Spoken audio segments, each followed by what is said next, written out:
เนื่องในเทศกาลวันวิสาขบูชาประจำปี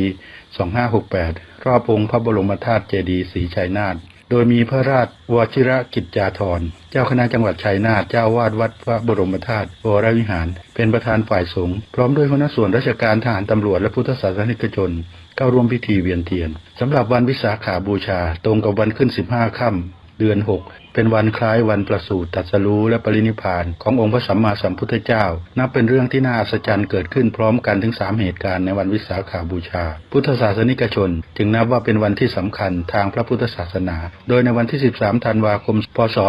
2542ซึ่งองค์การสหประชาชาติหรือยูเนสโกได้กำหนดให้วันวิสาขบูชาเป็นวันสำคัญของโลก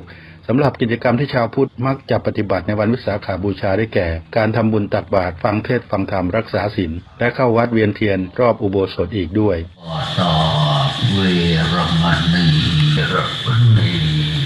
สิกขาปะทังสมาธิเวรมณีสิกขาปะทังสมาธิยามิอิมานะทุกติยันติสาธุเวนะโมสา